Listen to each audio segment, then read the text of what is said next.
Hi, so my name's Andy Martin, and I do blockchain business value design for a living. Now, if you've been following this blog for the last week or so, you'll know that the incentive model is a key success factor for a blockchain network.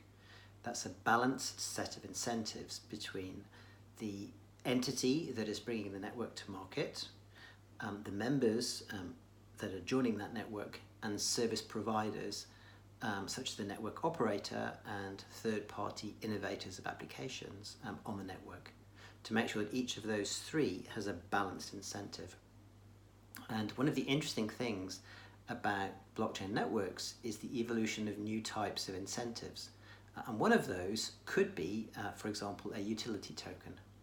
So this is new to me, so I'm trying to explain it in my mind, and this is my understanding so far. And I'm sure this needs to improve a lot, but this is where I've got to. So we've kind of got three boxes here. We've got a box here at the bottom, which is about the governance of this utility token. We've got the members here, which is about using this utility token to access services. And we've got third-party service providers over here. This is about motivating good behavior and promoting helpful behavior. So the way that this might work is the governing entity mints some tokens, issues some tokens, which it needs to get into the hands of the members, so they can then pay for services in these tokens. Now, this could be used as a means of balancing out inequalities or unfairness, perhaps, in the incentives. So we could hand out some tokens, airdrop some tokens as an extra incentive. These tokens could be earned because members have done useful work to the community, or they could buy them.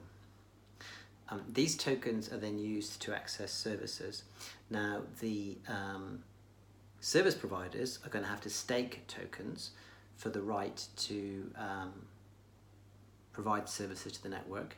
They're going to have to pay fees in tokens. So they're going to have to buy some tokens to get going, and then they're going to want to redeem their tokens so they can get paid. Now, what we want to do is we want to design the system with as little leakage as possible.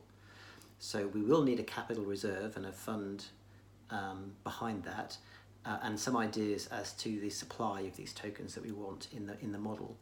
But we're trying to design it so the tokens don't leak out and they go around in a circle.